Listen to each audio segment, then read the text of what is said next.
En la Biblia específicamente hemos estado viendo, incluso se me hace interesante porque la semana pasada llevamos 2 miércoles estudiando acerca de el libro de Hebreos, capítulo 11, y el libro de Hebreos nos habla acerca de los héroes de la fe.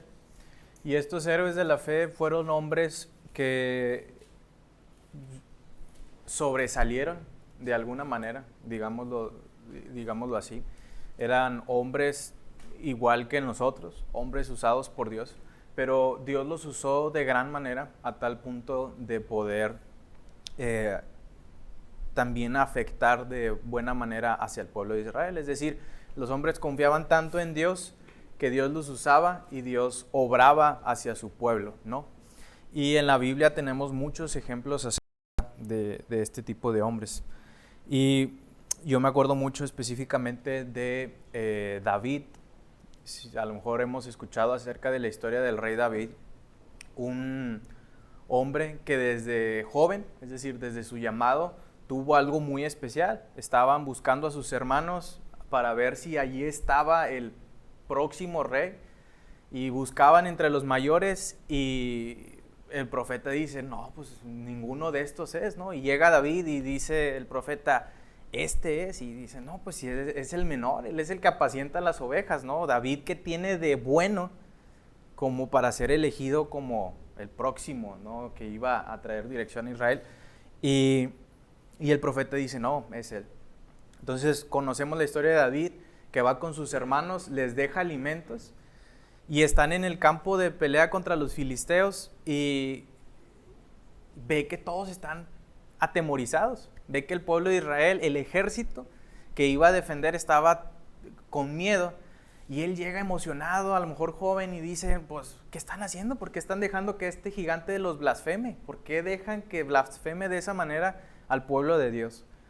Y llega esta valentía a los oídos de Saúl.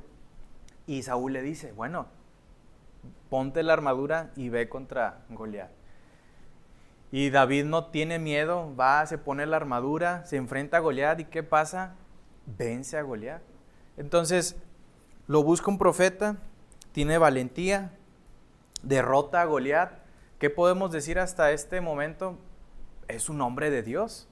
Dios está con él. Es decir, todo lo que ha estado viviendo David está siendo congruente con lo que Dios tiene para él, ¿no? Un hombre de Dios. Después vemos cómo estoy explicando muy por encima la vida de David. Pero después Saúl, el rey que estaba antes de David, lo quiere matar. Lo persigue, lo embosca y nomás no puede matarlo. Hasta tal punto que David logra ser victorioso y es rey de Israel. Entonces vemos que David ya es rey de Israel, está en su trono, en la ciudad, en la capital. Y de pronto un día, cuando necesita salir a la guerra, David necesita salir a la guerra, dice el pasaje que era un tiempo donde los reyes salían a la guerra, era una obligación casi, David dice, no, me voy a quedar aquí. Dice, no, prefiero quedarme, no voy a salir a la guerra, no voy a hacer mi deber como rey.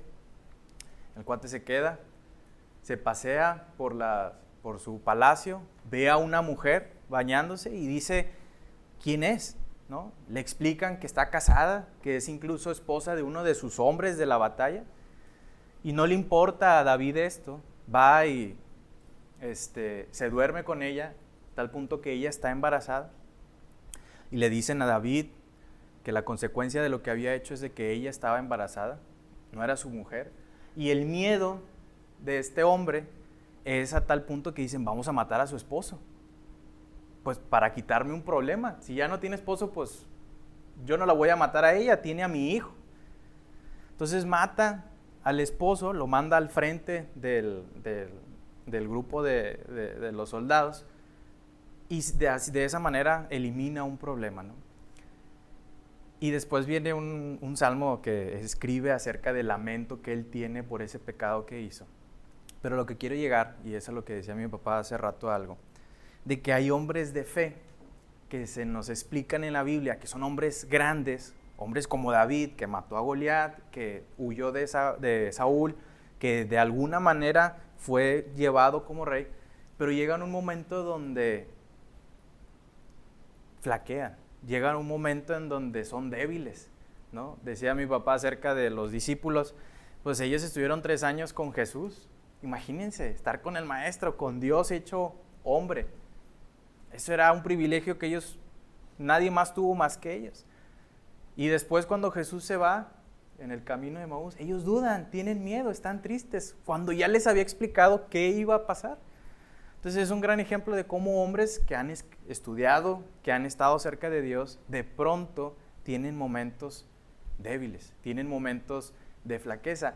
Y muchos de ellos, así como David, que la regó, que pecó, tuvo su castigo y su consecuencia, ellos se desviaron de su vista hacia Dios. Es decir, todo eso sucedió porque esa vista hacia arriba la voltearon y comenzaron a pecar, comenzaron a desviarse.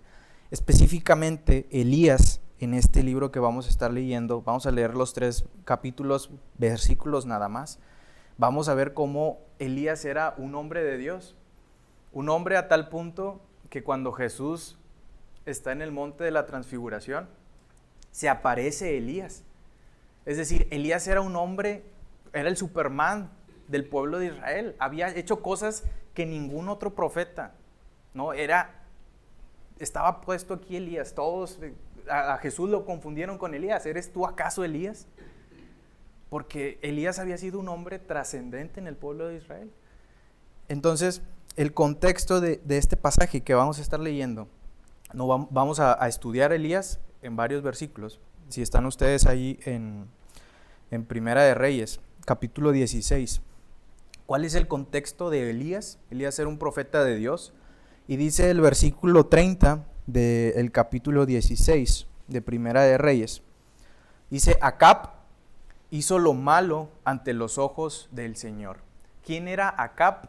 Acab era puesto rey de Israel. Es decir, Israel tenía reyes y Acab era el rey de Israel. ¿Y qué se nos dice acerca de Acab? Hizo lo malo ante los ojos del Señor.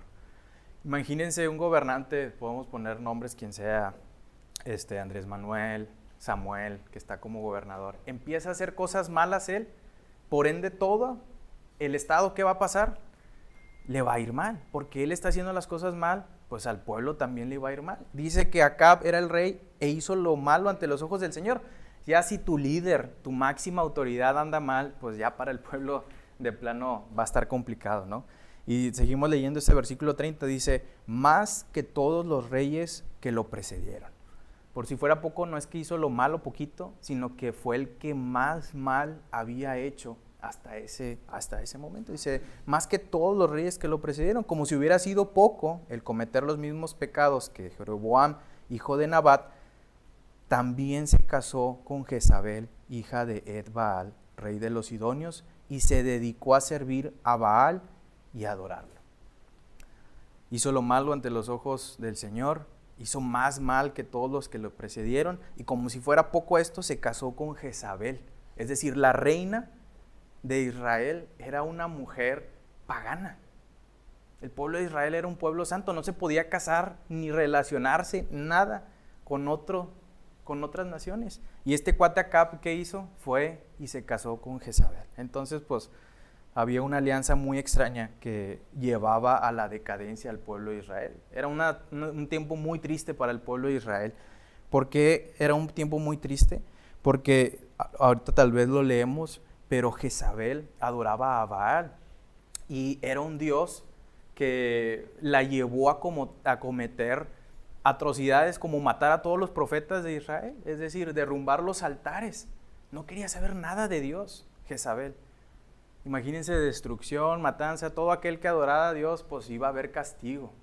Y esa era Jezabel, una mujer realmente muy mala, y era la reina de Israel. Entonces, en este momento de oscuridad, en este momento triste en la historia de Israel, envían a un hombre, envían a alguien para que hable al pueblo.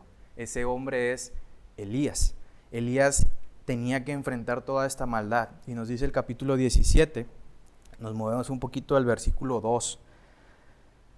Elías va y enfrenta a Acab, dice el versículo 1. Entonces Elías Tisbita, que era de los moradores de Galaad, dijo a Acab el rey, Elías va y enfrenta a Acab y dice: vive Jehová, Dios de Israel, en cuya presencia estoy, que no habrá lluvia ni rocío en estos años, sino por mi palabra.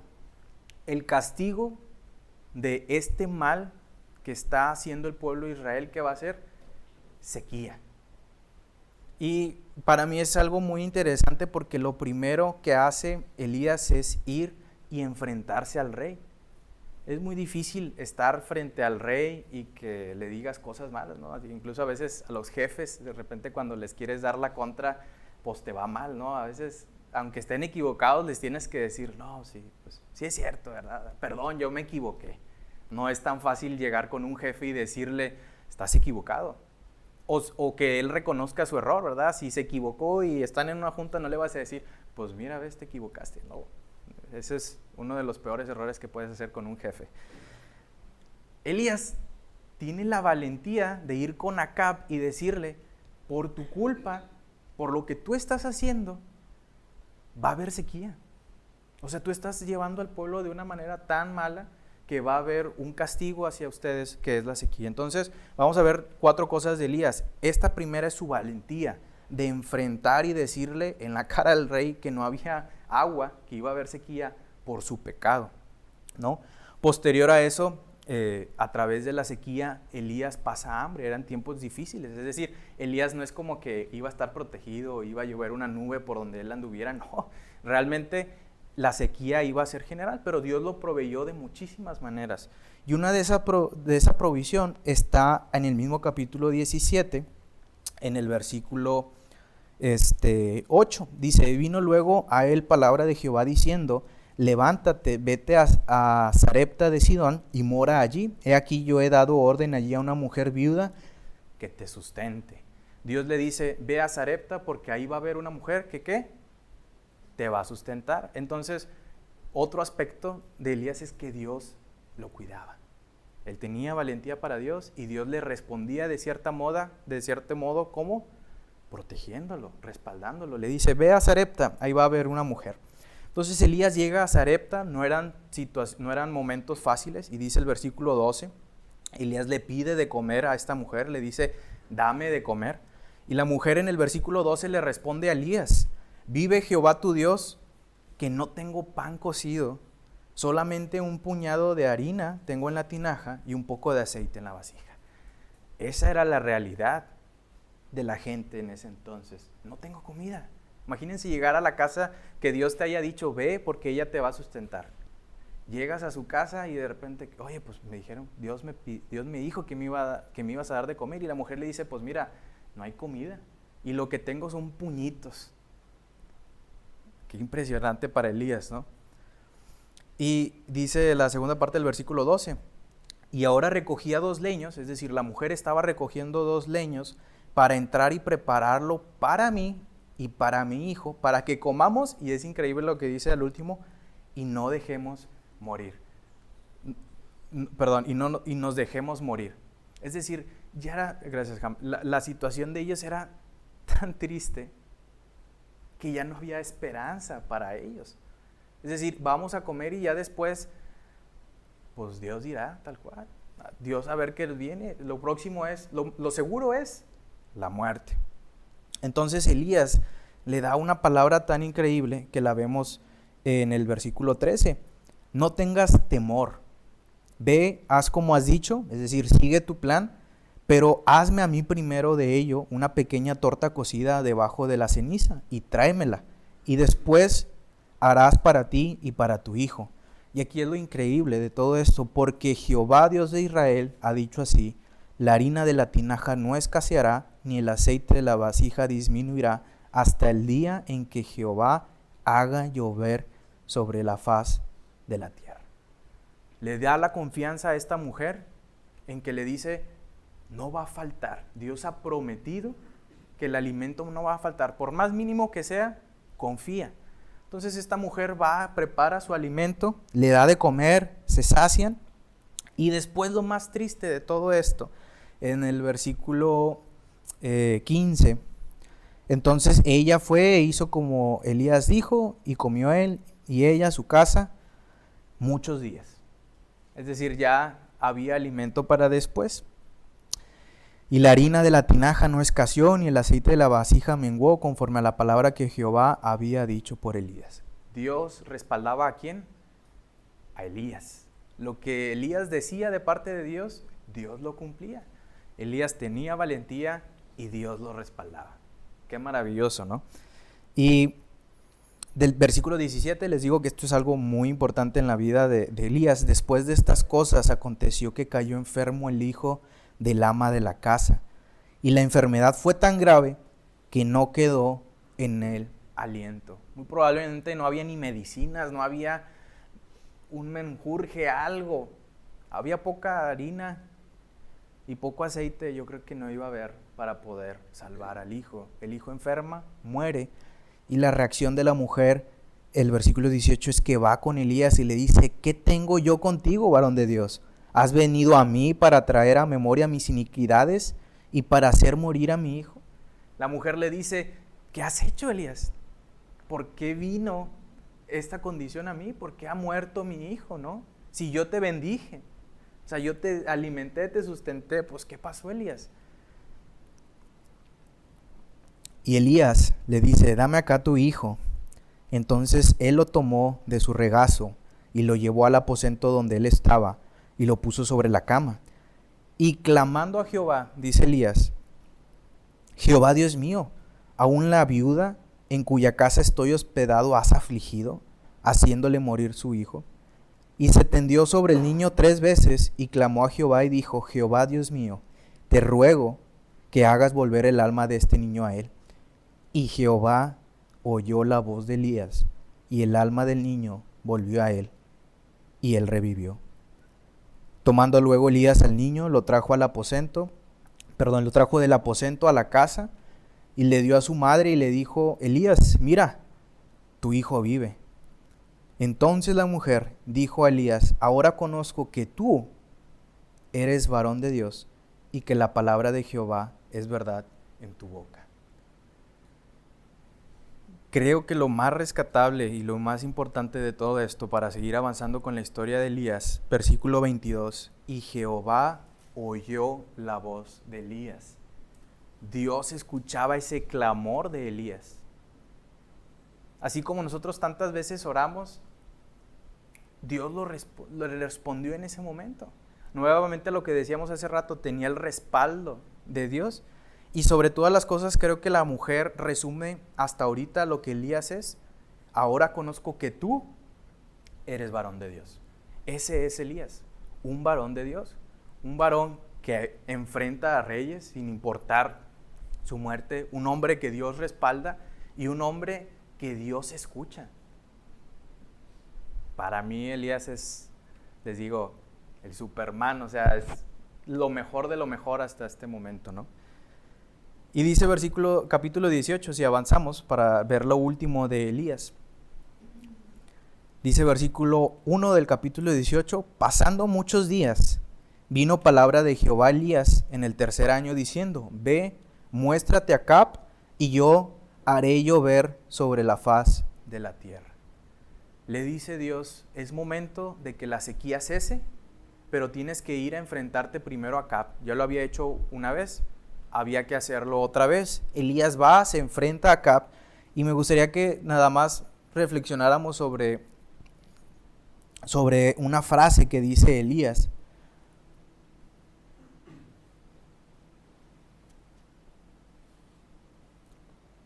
Dice versículo 18 del capítulo 18, del versículo 17. Elías va con Acab y dice: cuando Acab vio a Elías, le dijo: ¿eres tú el que turbas a Israel? Y esta es una pregunta bastante interesante, porque Acab, el que se había casado con una mujer pagana, el que tenía dioses ajenos, el que llevaba a Israel por un mal camino, ve a Elías y le dice: tú eres el que turbas a Israel. Es decir, no tenía ni su propio, él no tenía, se me fue la palabra, no era autocrítico, ¿no? O sea, no era autocrítico con él mismo. Le decía a Elías, pues todo lo que le está pasando a Israel es tu culpa, Elías. Imagínense ser recibido de esa manera. Elías le responde, versículo 18, yo no he turbado a Israel acá. La situación de Israel no está así por mí, sino que tú y la casa de tu padre, dejando los mandamientos de Jehová y siguiendo a los Baales. Esa es la razón por que Israel le va mal acá. Tú y tu familia se han inclinado a los Baales. Y para ya terminar con esto, para que esto acabe, dice versículo 19, envía pues ahora y congrégame a todo Israel en el monte Carmelo, y los 450 profetas de, y los 450 profetas de Baal y los 450 profetas de Acera que comen de la mesa de Jezabel. Es decir, reúnemelos todos en el monte Carmelo, porque ya esto tiene que terminar. Ya no puede haber esta división en el pueblo de Israel. Versículo 20, entonces Acab convocó a todos los hijos de Israel y reunió a los profetas en el monte Carmelo. Y dice versículo 21, acercándose Elías a todo el pueblo, le dijo, ¿hasta cuándo claudicaréis vosotros entre dos pensamientos? ¿Hasta cuándo van a estar ustedes entre dos líneas de pensamiento? ¿Por qué dejan que los Baales tomen una posición que a Dios le pertenece? ¿Por qué dejan manipularse por estos dioses? Hay que terminar con esto. No voy a leer toda la historia, pero ustedes saben que Elías y los profetas de Baal hicieron dos holocaustos, uno a los dioses de Baal y otro de Elías hacia Dios. Y dice Elías, que había convocado todo esto, vamos a orar todos, vamos a clamar respectivamente a sus dioses, a cada quien a su Dios, y vamos a pedirle que caiga fuego del cielo. Y los profetas de Baal dijeron, va, está bien. Dice que llevaban horas clamando, se cortaban ellos mismos, sangraban, estaban horas clamando para que cayera fuego, hasta tal punto que Elías comienza a burlarse de ellos. Dicen, griten más fuerte, tal vez su Dios está dormido. Hagan más relajo, porque a lo mejor anda distraído en otra parte su Dios y no les contesta. Hasta tal punto que Elías dice, bueno, ahora me toca a mí. Le pide que echen agua a su holocausto. Por si fuera poco, imagínense a la madera cuando está mojada o a las hojas cuando están mojadas, ¿qué pasa? Es difícil de que esto prenda, ¿no? Y Elías dice, a la leña que está ahí, tiren 4 veces agua y hagan una zanja para que el agua también esté alrededor de ese holocausto, para que vean que no hay excusa, todo está mojado, va a ser difícil que esto prenda. Y Elías comienza a orar a Dios y dice versículo 36, cuando llegó la hora de ofrecer el holocausto, se acercó el profeta Elías y dijo, Jehová de Abraham, de Isaac y de Israel, sea hoy manifiesto que tú eres Dios de Israel y que yo soy tu siervo y que por mandato tuyo he hecho todas estas cosas. Respóndeme, Jehová, respóndeme, para que conozca este pueblo que tú, oh Jehová, eres el Dios y que tú vuelves a ti el corazón de ellos. Versículo 38. Entonces cayó fuego de Jehová y consumió el holocausto, la leña, las piedras y el polvo, y aún lamió el agua que estaba en la zanja. Es decir, aquello se calcinó. Aquello fue llenado con un fuego tan increíble, incluso cuando se había mojado y humedecido 4 veces con agua, Dios escuchó el clamor de Elías. Y esto hizo que todos los que estaban ahí comprobaran que él era el Dios. Y dice versículo 39, viéndolo todo el pueblo, se postró y dijeron, Jehová es el Dios, Jehová es el Dios. Y hasta aquí creo que era como el jefe final, la última batalla, la última manera de comprobar que Elías de plano era un hombre de Dios y que Dios era el único rey de Israel. Y sucede esto, y en el versículo 41 al 46 vemos que Elías vuelve a orar para que caiga lluvia y Dios lo responde. Dios vuelve a traer agua a los cielos. Y este es Elías que enfrentó al rey Acab 2 veces, que de una manera increíble el pan nunca se terminó cuando Dios le indicó. Incluso también que trajo de nuevo a la vida a un niño, y que enfrentó a los Baales. Pero no tenemos que olvidarnos que todo esto era porque Dios estaba con él. No era que su oración fuera diferente a las demás. No era que su oración dijera una palabrita mágica al último, o que le pidiera a Dios de una manera diferente a la nuestra. Él le pedía a Dios de la misma manera que nosotros le pedimos a Dios. De esa misma manera como ahorita nosotros traemos nuestras oraciones a Él, de esa misma manera Elías lo pedía. Pero Dios estaba con él, porque él tenía su mirada puesta ¿en dónde? En él. Dios lo respaldaba. Este era Elías, era increíble. Y dice versículo 1 del capítulo 19, que Acab dio a Jezabel la nueva de todo lo que Elías había hecho. El esposo va corriendo con la esposa, esta mujer, a contarle el chisme de lo que había pasado con todos sus profetas, que ya no había 450, ya. O sea, después de esto, algo que se me olvidó mencionar, Elías va y mata a los profetas, mata y termina con todos ellos. Entonces Acab dijo a Jezabel la nueva de todo lo que Elías había hecho y de cómo había matado a espada a todos los profetas.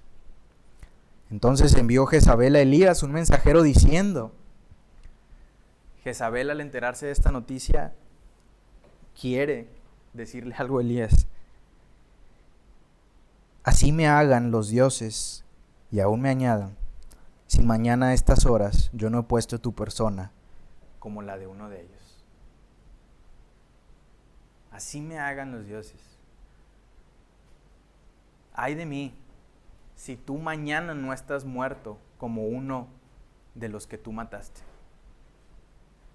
Una tremenda amenaza de parte de Jezabel. Pero la respuesta de Elías creo que es la más interesante de todo esto, hermanos. Si mañana a estas horas yo no he puesto tu persona como la de uno de ellos. Viendo pues el peligro, se levantó y se fue para salvar su vida. Y vino a Beerseba, que está en Judá, y dejó allí a su criado. Y él se fue por el desierto un día de camino, y vino y se sentó debajo de un enebro, y deseando morirse, dijo, basta ya, oh Jehová, quítame la vida, pues no soy mejor que mis padres. Señor, mátame. Señor, acaba conmigo, por favor. No soy yo mejor que mis padres. Y yo estoy seguro que cuando él estaba diciendo esto, no lo decía como Pablo cuando dice, me es mejor estar en la presencia de Dios. Pablo lo decía porque él ya quería estar con el Señor. Pero aquí Elías lo que dice es, Señor, ya desisto. No es por otra razón más que, Señor, ya mátame, ya estoy cansado. Ya no quiero seguir, Dios. Muy probablemente él cuando vio al mensajero de Jezabel, dijo, por fin va a haber un cambio en Israel. Ya murieron los profetas, volvió la lluvia, ya por fin. A lo mejor esperaba un mensaje de Acab, de que, oye Elías, vente aquí a la capital, enséñanos acerca del Dios de Israel, que hemos estado años alejados de ellos. Quiero cambiar. Muy probablemente Elías pensaba que iba a suceder algo como esto, pero le llega el mensaje y le dicen, te voy a matar. Y te quedan 24 horas, menos de 24 horas para morir, ¿no? Y yo creo que para nosotros, estando en los pies de Elías, pues podría ser frustrante, ¿no? Iba a ser incluso algo controversial en su vida, porque después de lo que Dios había hecho en el Monte Carmelo, después de haber presenciado ese milagro de Dios, y que el pueblo de Israel aún no se arrepintiera, que Jezabel no tuviera miedo, sino que más bien se enojó más y dijo, no, Elías, pues tú nos vas a pagar lo que hiciste. Qué fuerte para Elías, ¿no? Había desafiado a los Baales, había desafiado a muchas cosas.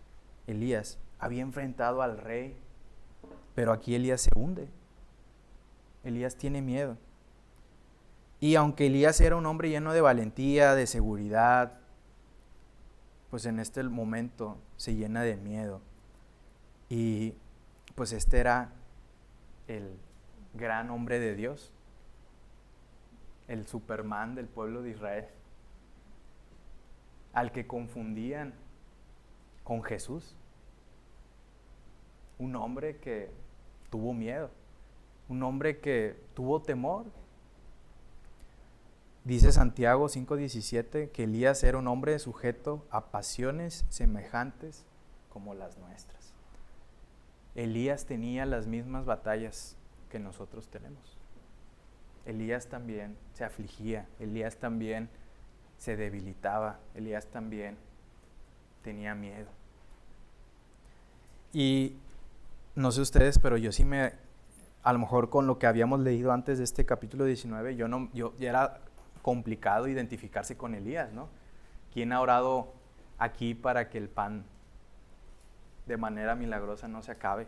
¿Quién ha orado aquí para que la lluvia no caiga?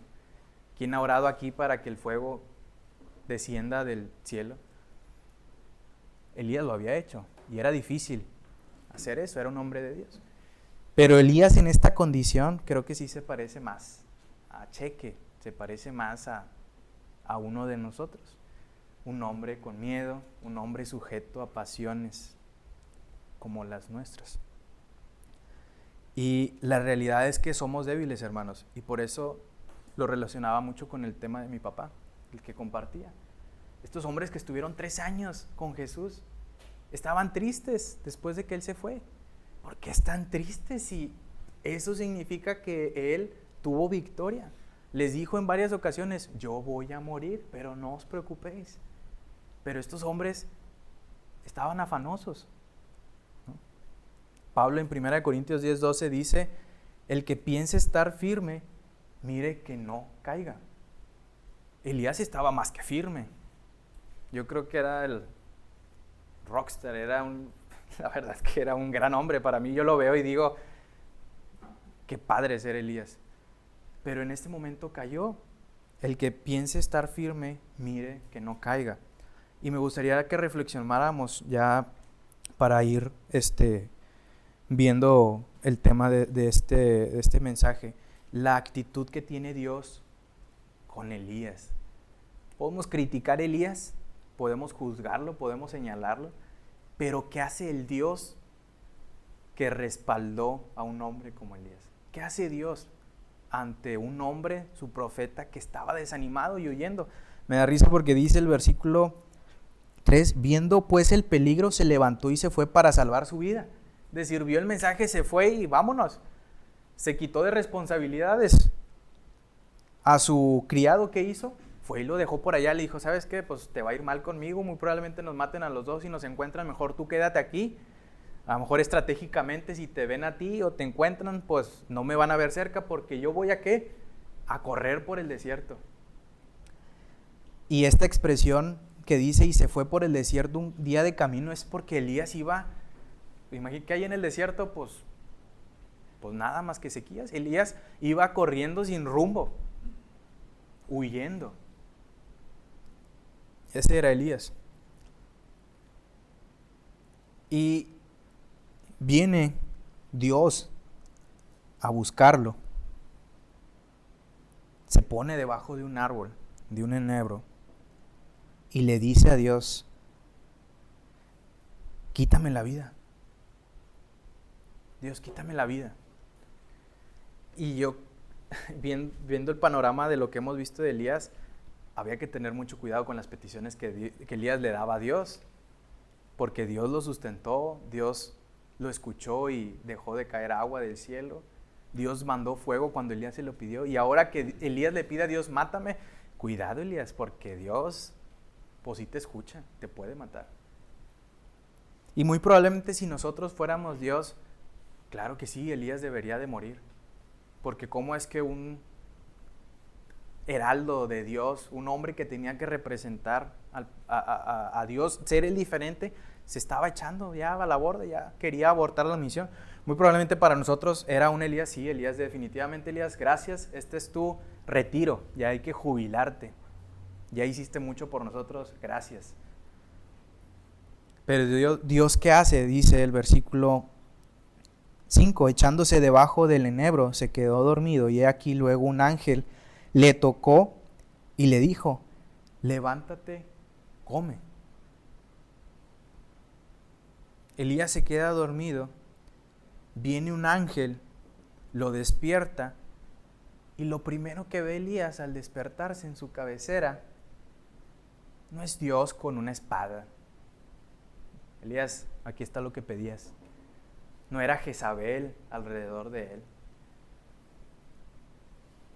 Dice que había comida. En el desierto. En el desierto, una torta cocida y una vasija de agua. Yo no me he encontrado comida y agua cuando he andado allá en el monte. Es complicado encontrar eso. Pero Dios lo recibe de esa manera. Y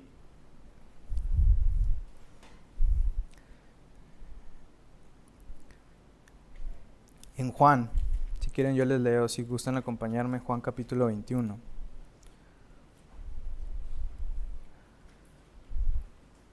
Justamente Jesús teniendo una interacción con sus discípulos después de morir.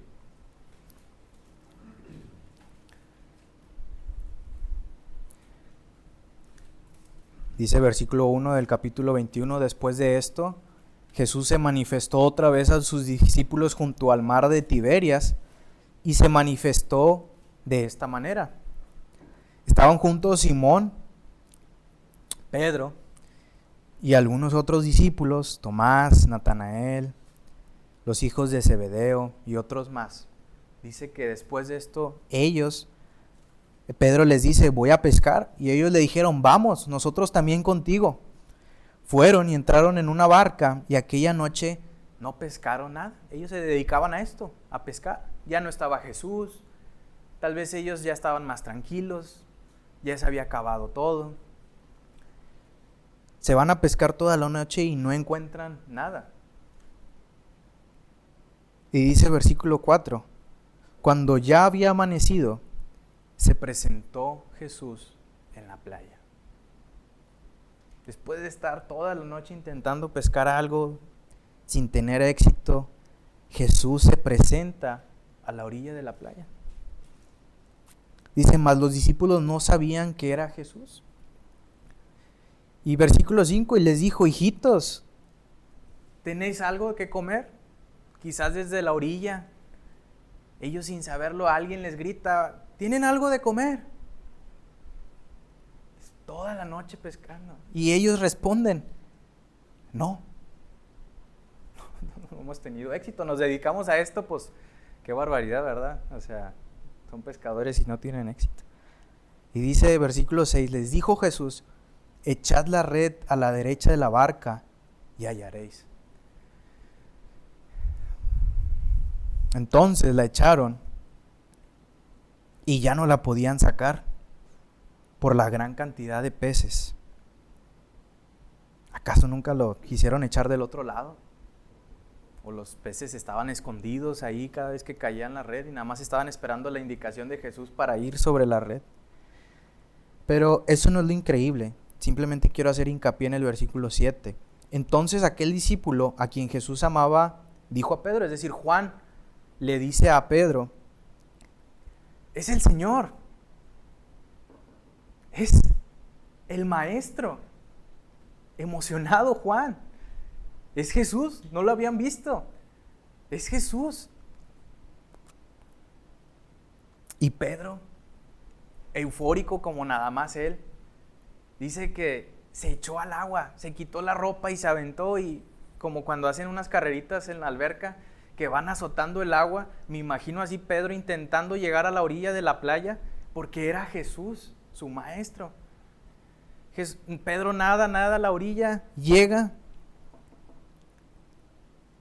y Jesús le dice: no, Pedro, tú no, hazte para allá, tú me negaste. Pedro, me dijiste que no me ibas a negar y me negaste 3 veces. Apártate de mí. ¿Jesús les dice eso? No le dice eso Jesús.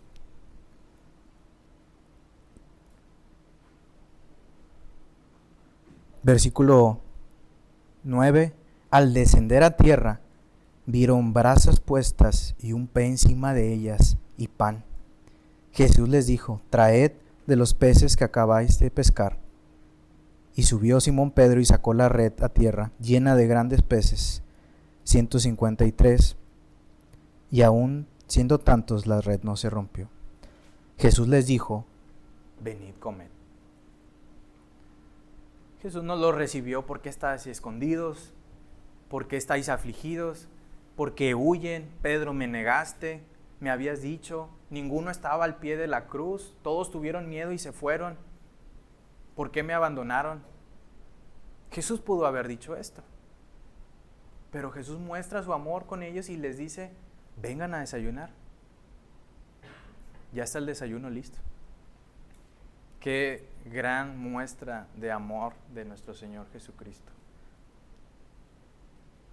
Elías abandona a Dios. Elías abandona, ya no quiere saber nada de él y le dice: Señor, mátame. Y Dios diciendo: sí, Elías, me fallaste, tú no debiste haber fallado, yo me manifesté en tu vida de una manera increíble y me estás fallando, te voy a matar.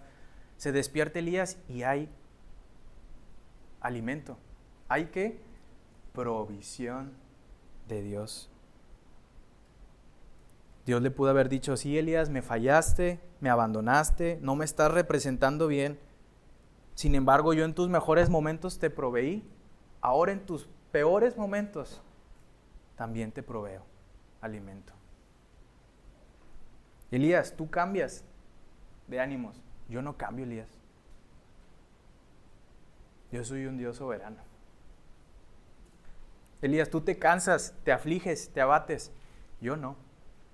Yo te prometí algo, Elías, que te iba a sustentar. Elías, claro que no, tú no eres mejor que tus padres, ni mucho menos. Yo creo que no estás cerca de ser igual que tus padres. Pero la gracia de Dios, su amor y su protección no tiene límites. Yo voy a seguir siendo el mismo, Elías, desde el inicio que te lo prometí hasta los últimos días.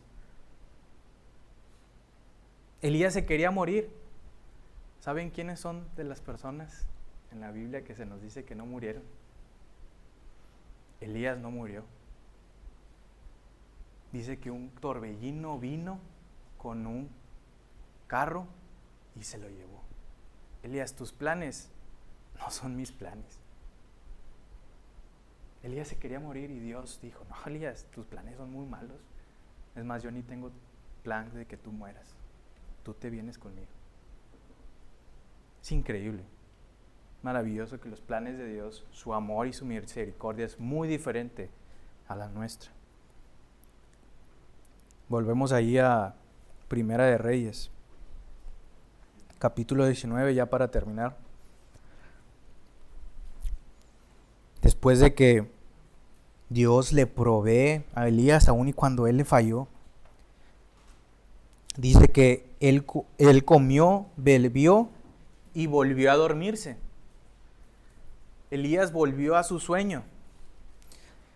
Dice versículo 7 de Primera Reyes 19: y volviendo el ángel de Jehová la segunda vez, es decir, vuelve otra vez con Elías, le tocó diciendo: levántate y come, porque largo camino te espera.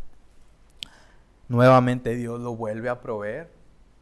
No creo que Elías se haya dejado la mitad de la torta. Yo creo que llevó más alimento.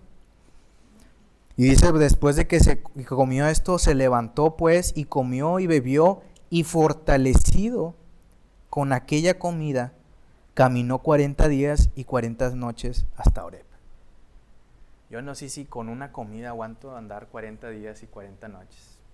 No nos dicen que volvió a comer, yo creo que sí, a lo mejor Dios siguió proveyéndolo. Pero dice este versículo que lo fortaleció de una manera que se levantó y así como huyó, dice que se fue 40 días y 40 noches hasta el monte de Dios. Dios fortaleciendo a Elías aún en su debilidad, aún en su flaqueza. Y el encuentro maravilloso de Elías con Dios es en el versículo 9.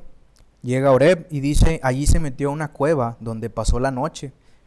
Nuevamente protegiéndose, escondiéndose, y dice, vino a él palabra de Jehová, el cual le dijo, ¿qué haces aquí, Elías? Y es interesante porque las preguntas de Dios no son para tener respuesta, definitivamente. Dios sabía qué estaba haciendo Elías, pero las preguntas de Dios a veces son para que nosotros mismos razonemos de lo que estamos haciendo. Dios no necesita saber cosas, Él lo sabe todo. Sin embargo, Dios le dice, ¿qué haces aquí, Elías? Él respondió, he sentido un vivo celo por Jehová Dios de los ejércitos, porque los hijos de Israel han dejado tu pacto, han derribado tus altares, han matado a espada tus profetas. Señor, tu pueblo está muy mal. Ahí están en una decadencia increíble. No hay esperanza, Dios. Por eso estoy aquí. Porque el pueblo está muy mal, está alejado de ti. Y por si fuera poco, dice, y yo solo he quedado y me buscan quitarme la vida. Señor, por si fuera poco, he hecho todo lo que me has pedido, te he obedecido y ya no queda nadie. Incluso yo que quedo me quieren matar. Y él le dijo, sal fuera y ponte en el monte delante de Jehová. Y he aquí que Jehová pasaba, y un grande y poderoso viento que rompía los montes y quebraba las peñas delante de Jehová. Pero Jehová no estaba en el viento. Y tras el viento un terremoto, pero Jehová no estaba en el terremoto. Y tras el terremoto un fuego, pero Jehová no estaba en el fuego. Y tras el fuego un silbo apacible y delicado. Y cuando lo oyó Elías, cuando Elías vio todo esto, cubrió su rostro con su manto y salió y se puso a la puerta de la cueva. Yo a veces me pregunto por qué Dios hizo todo esto antes de pasar por un silbido apacible. ¿Por qué Dios hizo tanto espectáculo antes de llegar Él? ¿Por qué Elías tuvo que presenciar terremotos, fuertes vientos, fuego? ¿Por qué Elías tuvo que ser asombrado de esta manera? ¿No? Y hay una teoría, no sé de quién de aquí, a lo mejor la han escuchado, ¿quién de aquí le tiene miedo a las cucarachas?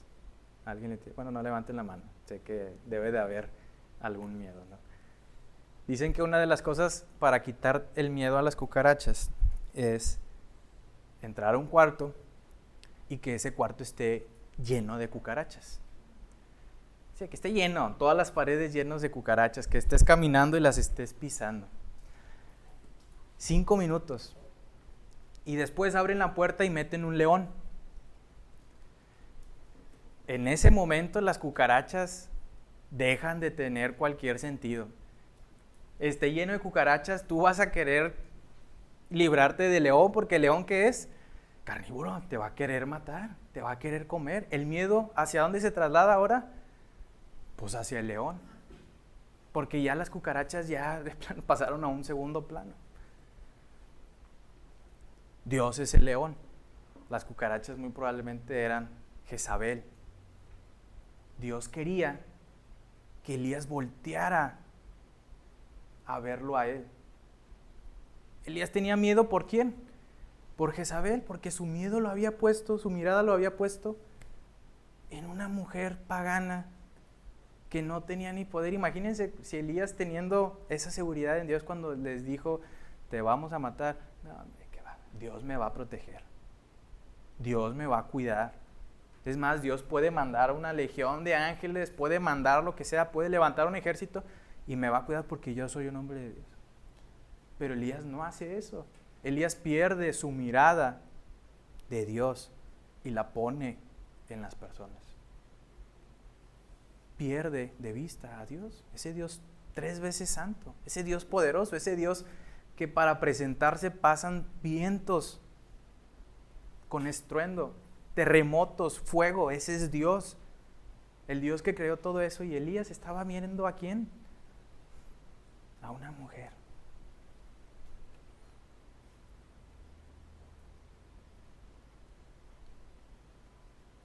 Jesús una vez, hablando de esto, le dice a sus discípulos, he aquí la hora viene y ha venido en que seréis esparcidos uno a cada lado.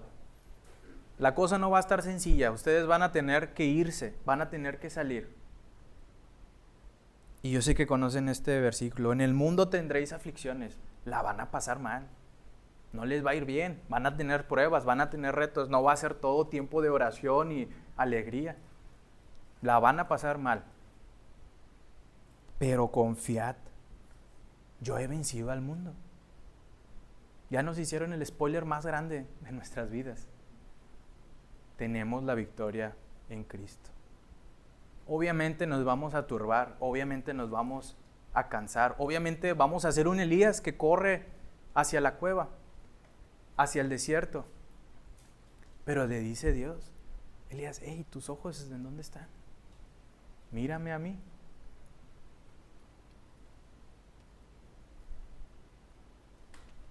Y Dios por segunda vez le vuelve a preguntar lo mismo. Tal vez escuchó Elías, claro que lo escuchó.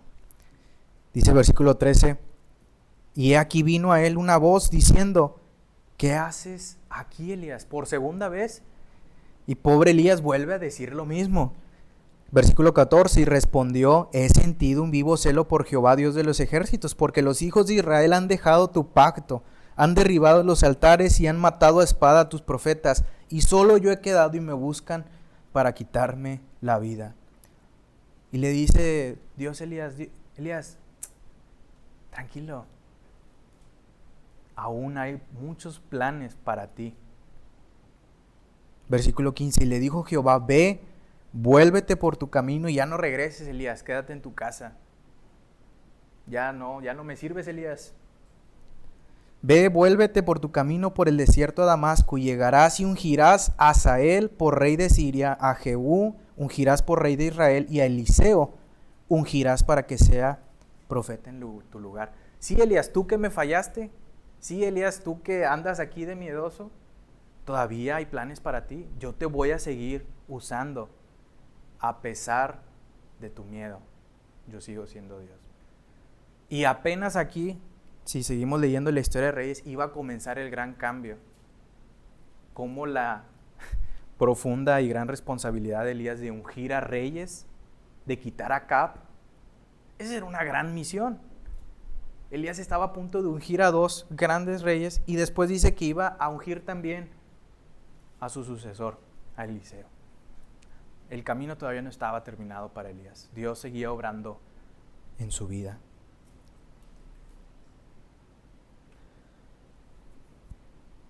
La lección, creo, cuando leía estos versículos y estaba ordenando los puntos, decía, pues, ¿cuál puede ser la conclusión? Vimos mucho de Elías, vimos también lo que Dios hizo con él, también vimos su flaqueza. Y creo que justamente es quedarnos con la misericordia que Dios tiene de nosotros aún siendo débiles, con la misericordia que Dios tiene con nosotros aún fallándole. Él sigue presente, nos sigue proveyendo. Y creo que la lección para todos es, ¿dónde está nuestro corazón? ¿Dónde está nuestra mirada en tiempos de pruebas? Dios sigue teniendo planes para Elías después de que aún le falló. Dios sigue teniendo muchísimos planes para nosotros después de que le fallamos. La intención es no caer. El signo de exclamación es: pon tus ojos en Cristo. Yo he vencido al mundo. Y ojalá que ese sea nuestro anhelo, el seguir a Dios. Obviamente les daba el ejemplo de estos hombres que fueron hombres grandes de Dios, personajes con los que Dios trató de una manera increíble, pero estaban sujetos a pasiones semejantes a las nuestras. Eran hombres igual que nosotros. Y así como ellos experimentaron a Dios, nosotros también podemos experimentar a ese Dios si le buscamos de todo corazón. Vamos a orar. Señor, gracias por tu palabra, gracias por los ejemplos que encontramos en ella, gracias por tu obra en la cruz por nosotros y gracias por la seguridad que hay en ti. Confiamos en que tú nos cuidas, confiamos en que tú nos proteges y confiamos que tú tienes planes buenos para esta iglesia. Te pedimos que podamos escucharlos y que los podamos cumplir, Señor. Y si alguien está pasando por un tiempo de duda, si en algún momento nos encontramos en un tiempo de flaqueza, no olvidar que en ti hay paz, en ti hay consuelo, en ti hay descanso. Te agradecemos por este tiempo y te pedimos que nos bendigas el resto del día.